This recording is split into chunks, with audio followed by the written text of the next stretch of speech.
Ce webinaire, donc, on a intitulé « L'émancipation au féminin au-delà d'un idéal, quel levier d'action ?»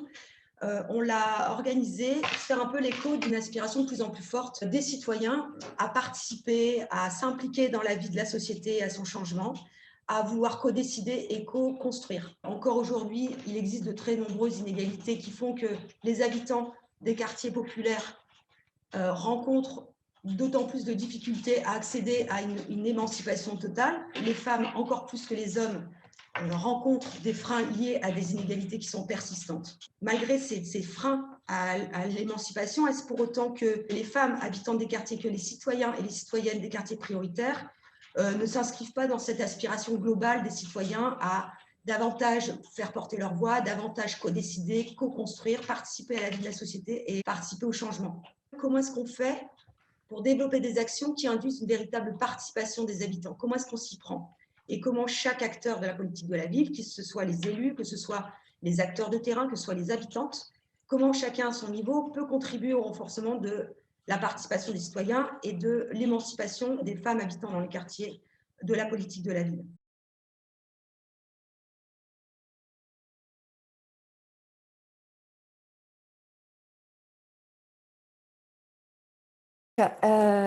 Donc, je vais aborder avec vous l'intérêt de l'approche centrée sur le développement du pouvoir d'agir comme levier d'émancipation des initiatives citoyennes porteuses de sens et d'espoir pour les quartiers politiques de la ville. On observe une concentration de la pauvreté dans les quartiers prioritaires qui est un facteur aggravant des inégalités subies par les femmes. Donc, une inégalité femmes-hommes plus importante dans les quartiers politiques de la ville.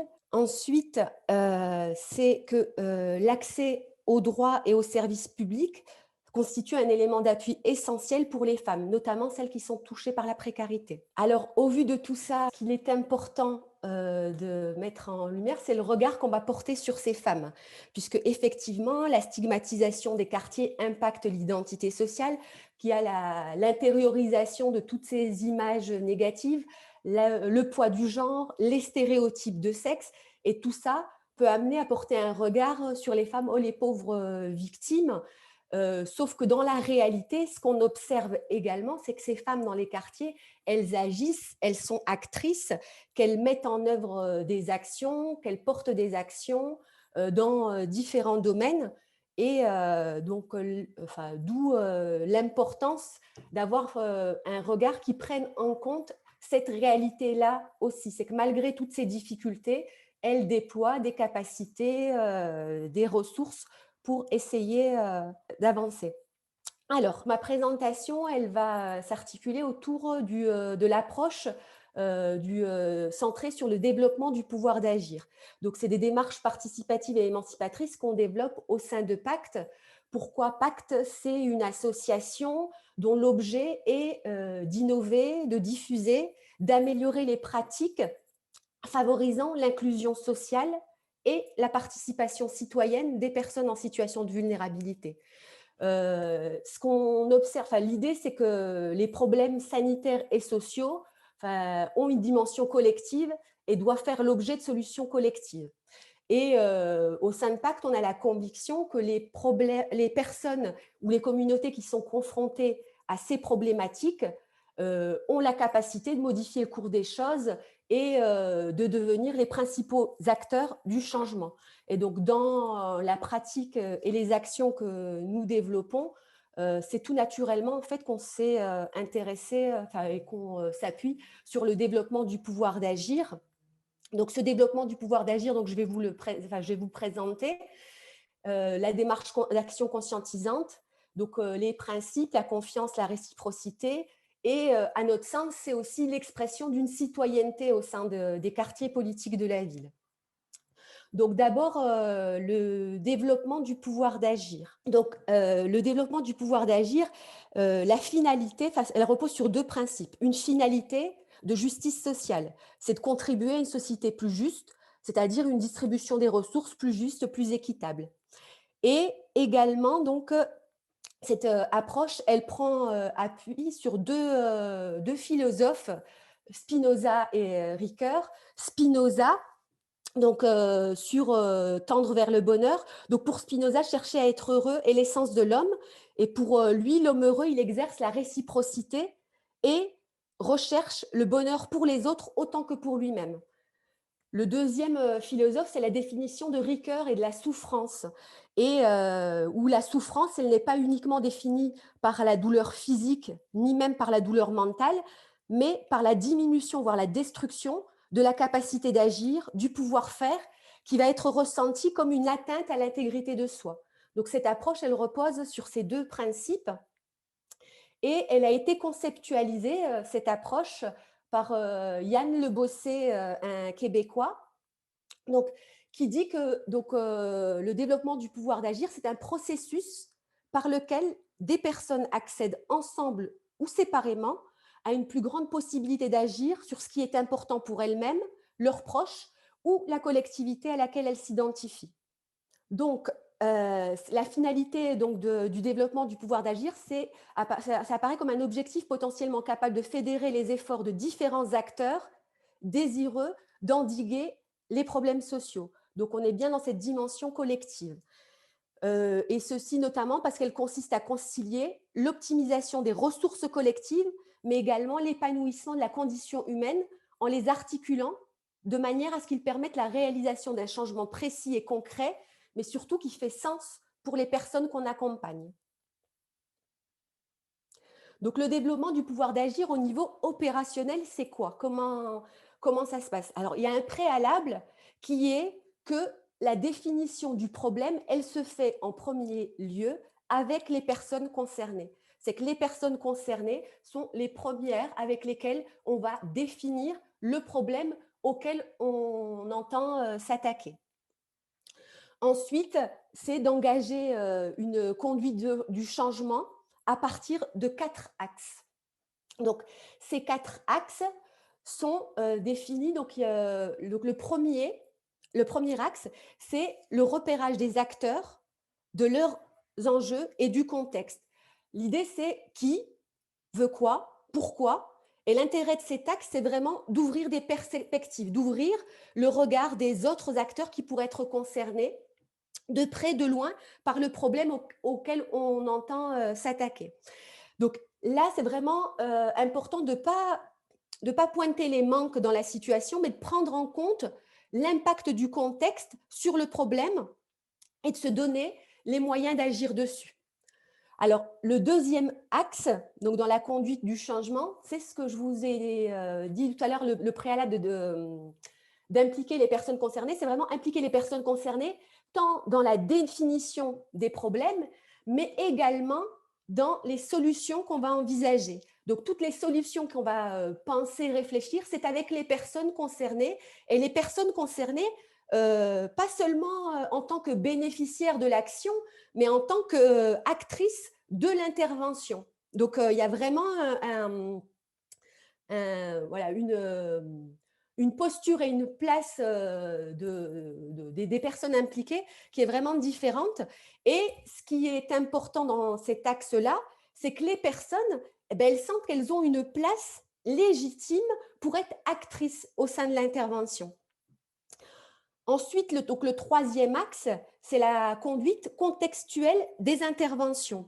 Là, c'est qu'est-ce qu'il est possible de tenter ici et maintenant. Donc là, c'est vraiment se centrer en permanence sur les obstacles concrets et actuels que les personnes vont rencontrer plutôt que ce qui est à l'origine des difficultés. Là, c'est quelle est la difficulté qu'elle va rencontrer, ce qui implique de tenir compte du contexte qui est en perpétuel mouvement et de s'y adapter au fur et à mesure. Donc, c'est vraiment une conduite en fonction du contexte qui évolue.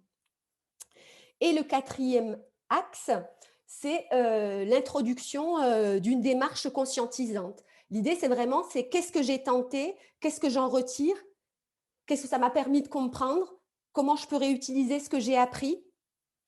La démarche d'action conscientisante, c'est l'idée de construire une pratique réflexive, construire avec les personnes accompagnées une réflexion quant aux effets sur elles individuellement et sur leur environnement des actions entreprises et de leur permettre d'en tirer les enseignements.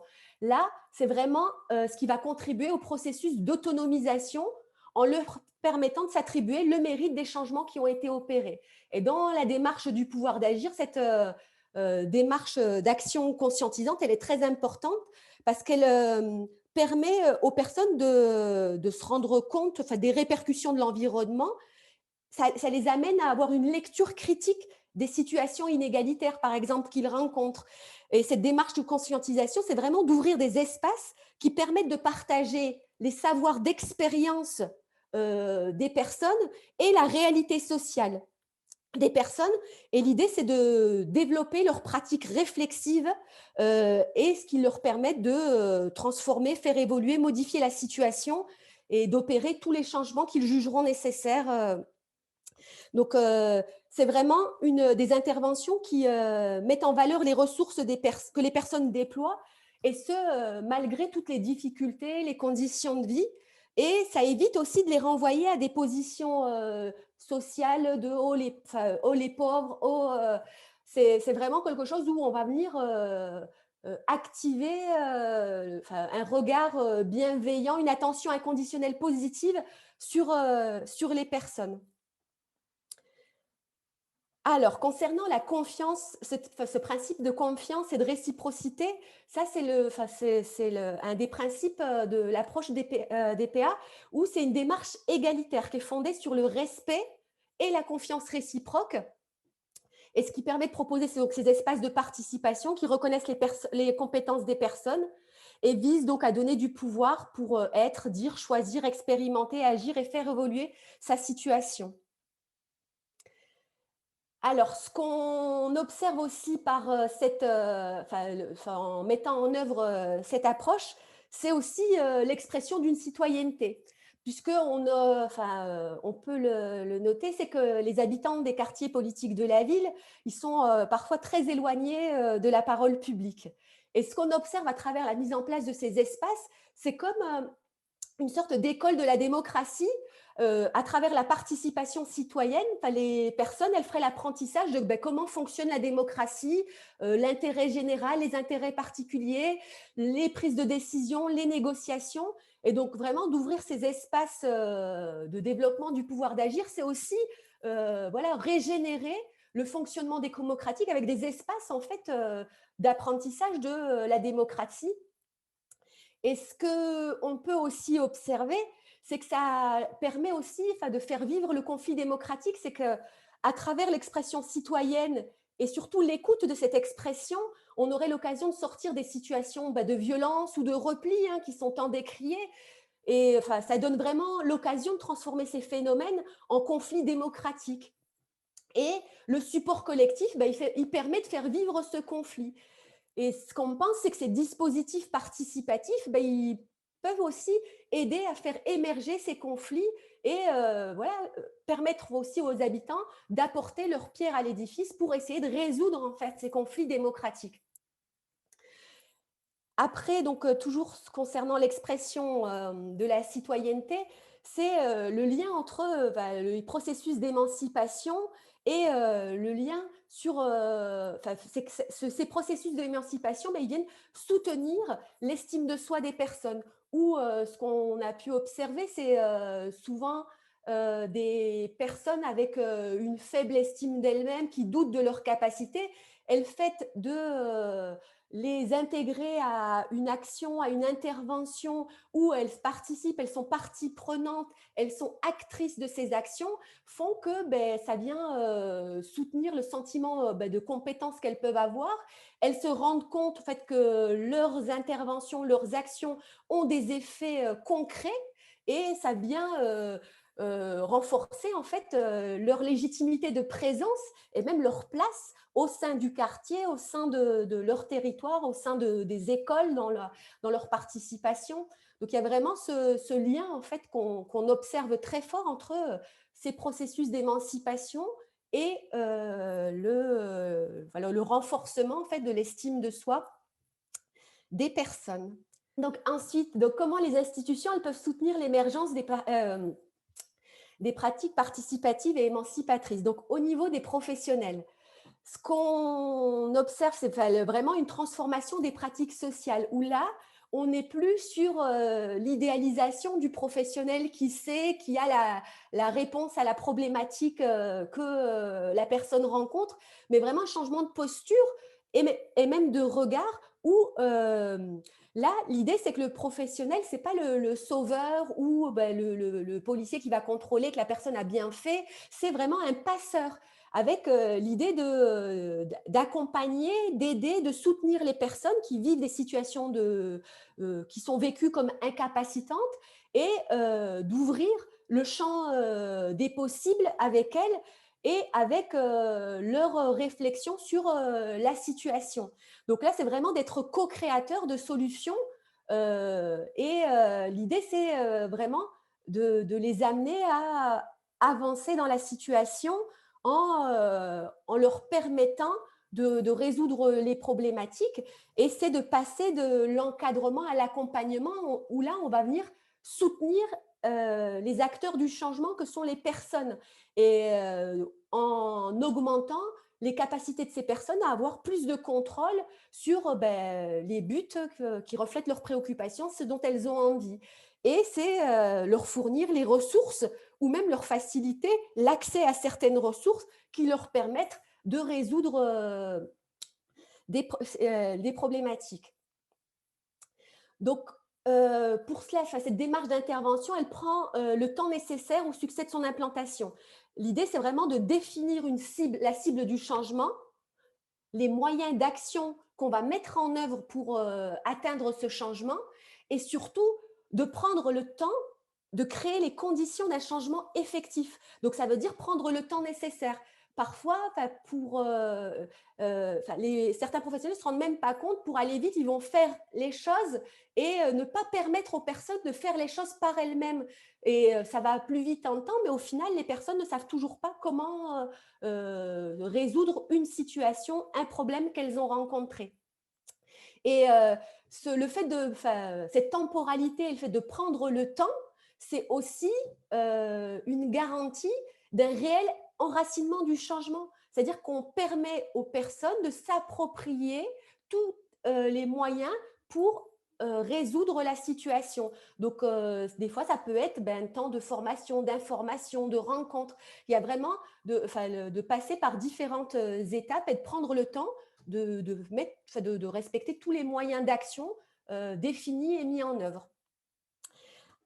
Un autre point important au niveau des professionnels, c'est la reconnaissance de l'expertise d'usage des personnes. Il y a vraiment la nécessité, en fait, les personnes ont des compétences, elles ont une culture d'expérience et on ne peut pas se priver de leur connaissance, de leur réalité et c'est important. Et cette reconnaissance de l'expertise d'usage, il y a vraiment deux points sur lesquels c'est vraiment la contestation du monopole de la parole experte du professionnel sur la situation. Et aussi, le deuxième point, c'est aussi que les personnes, elles ont envie de participer et que si on leur c'est que la reconnaissance de l'expertise d'usage, c'est de répondre à cette volonté de participation effective aux décisions qui les concernent, en fait. Donc, en reconnaissant cette expertise d'usage des personnes. Ensuite, il y a le partage du pouvoir et des expertises. Donc, c'est une intervention centrée sur le détail, c'est vraiment une intervention fondée sur le partage du pouvoir et des expertises. Et ce que je vous disais, c'est que la culture d'expérience, la réalité sociale est indispensable à la réalisation du changement et qu'il faut négocier avec la volonté, les deux volontés de changement du professionnel et des personnes en présence et elles doivent s'harmoniser autour d'un projet commun et c'est un réel, la réussite, c'est vraiment le réel partage du pouvoir, mais à toutes les étapes de l'intervention, c'est du début jusqu'à la fin et même jusqu'à l'évaluation de l'action. Donc, ensuite, on va aborder la question du point de vue des enjeux institutionnels. Donc, ce qu'on peut observer, c'est il y a des enjeux prioritaires. La loi de programmation pour la ville et la cohésion urbaine de 2014, elle inscrit à l'article 1er de la loi concourir à l'égalité entre les femmes et les hommes. Donc, ça fait partie des priorités transversales des contrats de ville. Il y a la loi de janvier 2017 relative à l'égalité et à la citoyenneté qui précise que les contrats de ville définissent obligatoirement des actions stratégiques dans le domaine de l'égalité entre les femmes et les hommes. Donc, je ne suis pas au point au niveau des… donc là, sur les enjeux prioritaires, donc l'égalité femmes-hommes, il y a la lutte contre les discriminations, donc, qui est également inscrite comme un axe transversal obligatoire dans la politique de la ville. Chaque territoire prioritaire doit se doter d'un plan de lutte contre les discriminations. Il y a aussi tout le lien entre politique de la ville et pouvoir d'agir, où le rapport Meshmash-Baquet de 2014 qui met bien en évidence que pour réussir la politique de la ville, elle doit se faire avec les habitants. C'est le constat qui est posé par la loi Lamy. Donc, en termes d'enjeux prioritaires, il y a vraiment une reconnaissance des enjeux prioritaires autour de ces 3 points et la nécessité voilà, d'agir conformément à ces enjeux. Donc, les conditions favorables pour soutenir l'émergence de pratiques participatives et émancipatrices, ben, c'est les enjeux de co-construction et de codécision. Ça, c'est un enjeu fort. La co-construction, c'est quoi? Comment partager le pouvoir de décision? Un point qui est important, c'est d'expliciter le lien entre la participation et la décision. Cette co-construction, ça nécessite du temps. Alors, s'interroger sur les professionnels, ils sont là sur un temps salarié d'activité.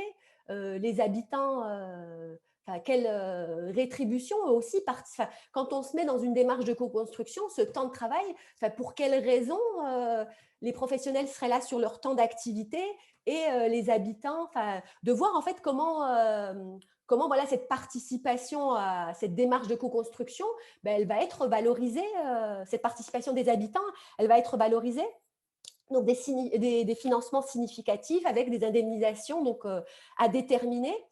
Tout ce qui est lié à ces enjeux de co-construction et de codécision, c'est vraiment de mettre aussi en place une évaluation participative, c'est-à-dire que ce qui va être mis en place doit aussi être évalué par les personnes concernées et pas seulement une évaluation descendante.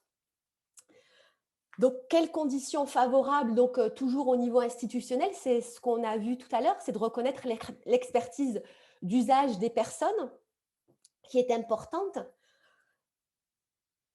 Un autre point important et en termes de conditions favorables, c'est de garantir la qualité du débat public et la coproduction de l'expertise. Donc, comment on garantit le débat public? C'est de diversifier les publics de participation, voilà, à qui on s'adresse, aux personnes les plus éloignées des services publics, les personnes qui participent, les personnes volontaires, est-ce qu'on les tire au sort? Donc, il y a tout à diversifier, de faire en sorte d'avoir une pluralité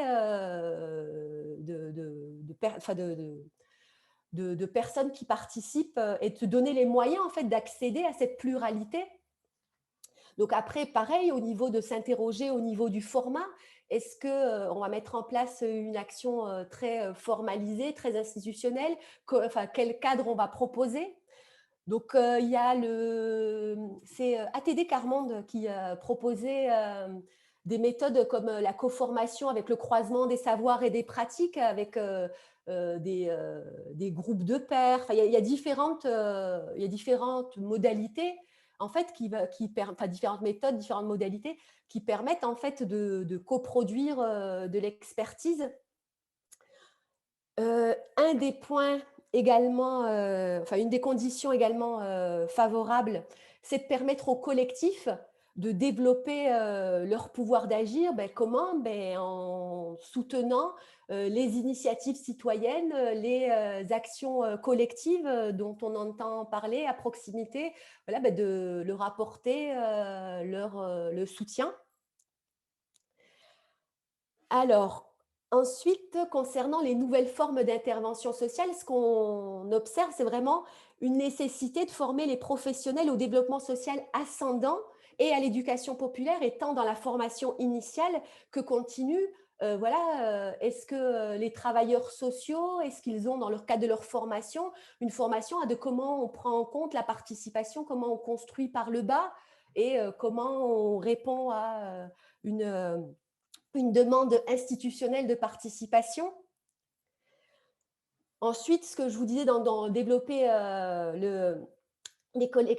permettre aux collectifs de développer leur pouvoir d'agir, c'est aussi encourager l'organisation collective des habitants avec différents moyens. Il y a les budgets participatifs, le fonds pour la démocratie d'interpellation, le soutien à la vie associative émergente.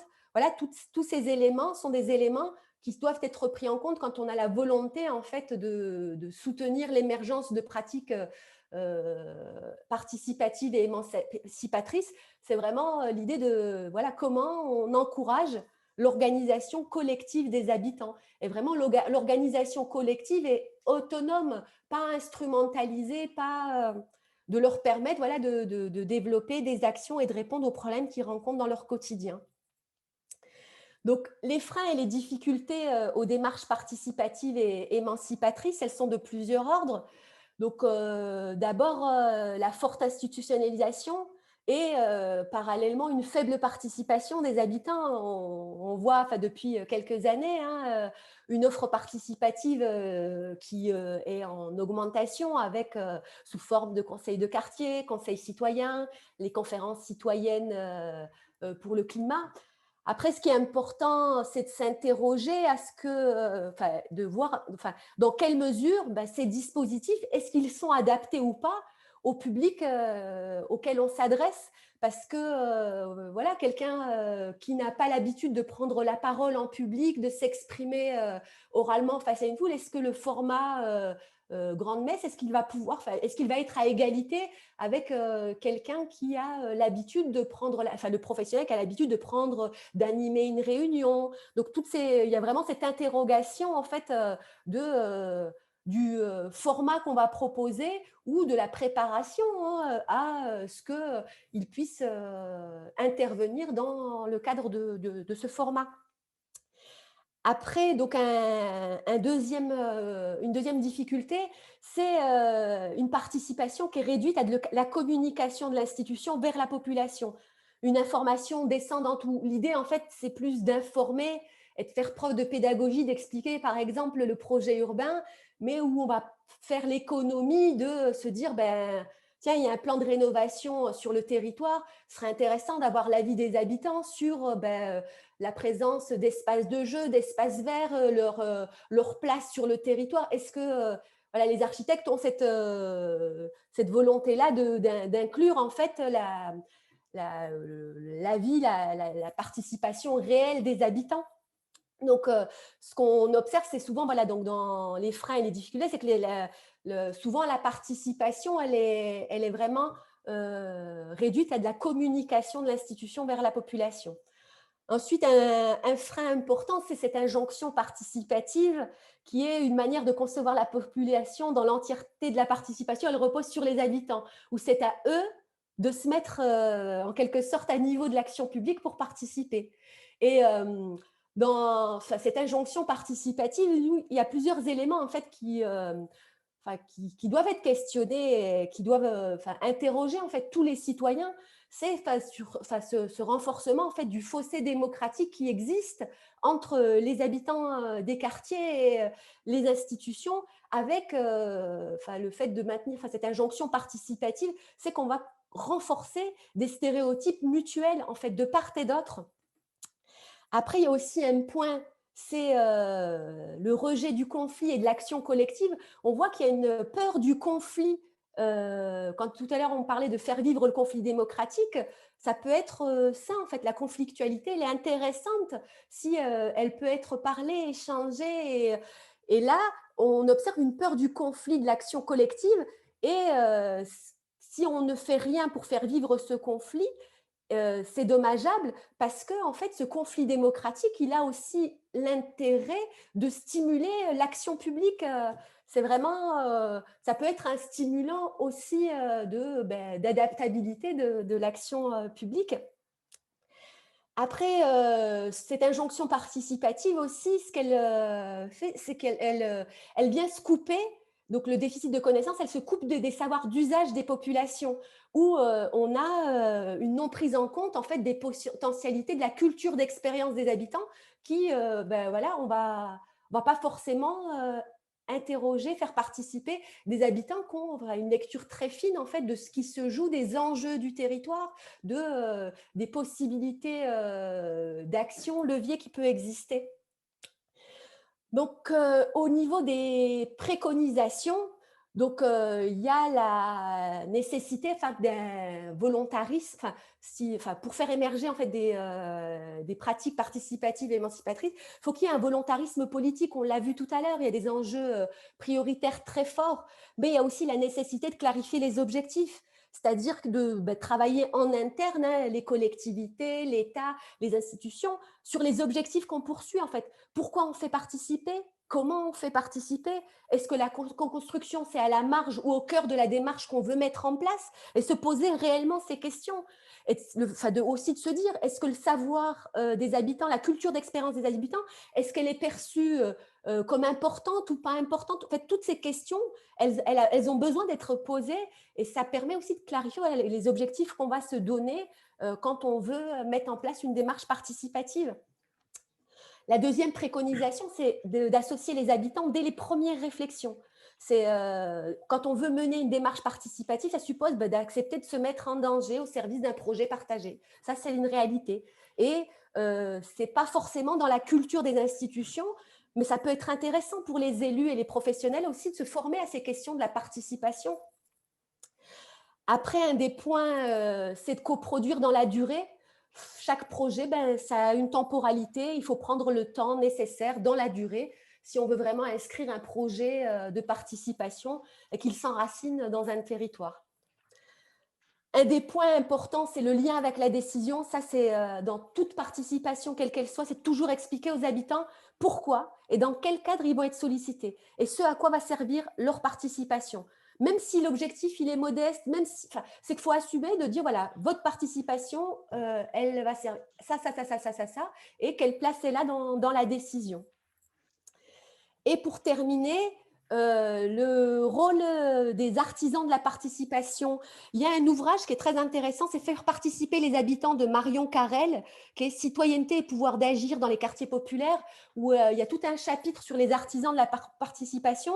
C'est des intervenants tiers qui sont entre les habitants et les commanditaires et qui ont une pratique très ancrée sur le faire ensemble. Et ils visent la transformation des choses. C'est une ingénierie participative qu'ils mettent en place qui est de l'ordre de la concertation avec une participation d'en bas.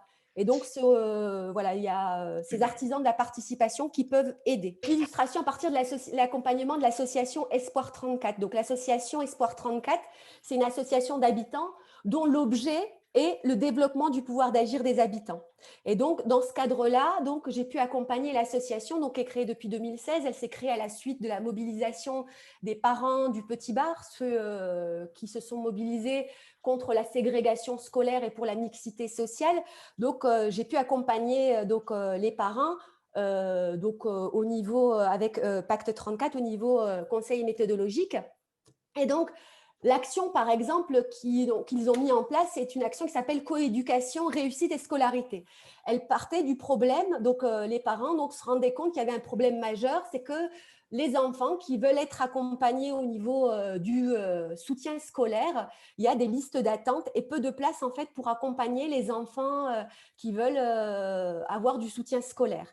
Et avec des parents qui ont un sentiment d'impuissance dans la capacité à accompagner leurs enfants dans la scolarité. Donc voilà la problématique qui a été identifiée, définie avec l'association Espoir 34 et de suite, donc cette réflexion, elle a été amenée à penser en termes de pouvoir d'agir, c'est-à-dire de comment on va agir pour réduire cette problématique qui est le manque de place en soutien scolaire, mais pas seulement le manque de place en soutien scolaire, qui est le sentiment d'impuissance des parents à accompagner la scolarité des enfants. Et l'idée, elle a été d'accompagner les parents pour qu'ils puissent être en capacité d'accompagner eux-mêmes leur enfant à la scolarité. Donc là, c'est mis en place tout un programme de formation des parents à l'accompagnement à la scolarité, avec des parents avec différents niveaux, des parents qui savent lire et écrire, des parents qui ne savent pas forcément lire ou écrire, mais l'idée de leur apporter des informations sur quelles dispositions mettre en œuvre pour aider mon enfant dans sa scolarité. Donc avec des intervenants qui vont intervenir, donc une éducatrice de jeunes enfants qui va intervenir sur l'importance de prendre le temps, que quand l'enfant se met au travail à la maison, qu'il puisse être dans de bonnes dispositions. Il y a eu tout un travail qui a été fait avec des enseignants donc, qui sont à la retraite sur des méthodologies d'accompagnement à la scolarité avec une initiation à des logiciels calculatrices pour voilà, aider son enfant, où là, le parent va développer des compétences d'accompagnement à la scolarité pour accompagner son enfant. Donc, différents intervenants et à la fin, ce qu'on a pu observer donc, après cette action, c'est que des parents qui ont bénéficié de l'action ont été ressources où en fait, ils transmettaient les acquisitions et les connaissances qu'ils ont acquises à d'autres parents qui n'avaient pas participé à l'action. Et on note vraiment en fait chez des parents très investis dans la scolarité de l'enfant et à transmettre après, être relais et être transmetteur auprès des autres parents du quartier de toutes les acquisitions et toutes les connaissances en fait qu'ils ont acquises durant cette action, où là même on a des parents qui avaient participé la première année à cette action qui maintenant interviennent dans le cadre de cette action pour les autres parents. Donc il y a vraiment ce point-là. Pareil sur une autre action qui s'appelle passeport numérique, où là, c'était des parents qui ne maîtrisaient pas l'outil informatique et avec l'idée de leur permettre d'avoir des connaissances. Donc, pareil, c'est des parents qui maîtrisent l'outil et qui vont transmettre à d'autres parents les connaissances informatiques pour qu'ils puissent accéder à leurs droits via les portails numériques. Une autre illustration en fait de l'accompagnement et de voilà sur l'approche développement du pouvoir d'agir, c'est les états généraux de l'éducation dans les quartiers populaires. Ça, c'est une action qui est à l'initiative en fait qui a démarré en 2016 avec les parents donc la mobilisation des parents du Petit Bar qui s'est mobilisée contre la ségrégation scolaire et pour la mixité sociale, se sont rendus compte en fait très vite en rencontrant d'autres parents, d'autres quartiers dans d'autres villes que la problématique de la ségrégation scolaire, l'absence de mixité sociale préjudiciable à leurs enfants, elles étaient présentes dans différents territoires. Et l'idée de mettre en place ces états généraux d'éducation dans les quartiers populaires, c'est vraiment une démarche là ascendante où c'est les parents qui ont dit on va mettre en place un événement où on va associer l'ensemble des acteurs de l'éducation. Et là, en termes de participation, ils sont allés solliciter les institutions, les chercheurs scientifiques qui sont compétents sur les questions de discrimination, ségrégation scolaire, mixité, et d'associer en fait tous ces partenaires pour réfléchir ensemble sur 2 journées et élaborer des préconisations pour répondre en fait à ces problématiques de ségrégation scolaire et mixité. Donc, ces états généraux de l'éducation, ils ont permis de regrouper des parents de Montpellier, Toulouse, Marseille, Stein, La Courneuve, Blanc-Mesnil, Créteil, donc de Paris dans le 18e, et d'apporter en fait ces collectifs qui sont mobilisés, donc ont apporté leur expérience et se sont confrontés à des chercheurs, à des institutionnels durant des temps de débat où il y avait vraiment une relation égalitaire, et ça aboutit à des préconisations qui ont pu être présentées au ministère de l'Éducation nationale. Il y a eu 3 éditions, une à Montpellier la première, une deuxième à Créteil, une troisième à Stein. Donc voilà un peu pour illustrer mon propos sur les états généraux de l'éducation dans les quartiers populaires.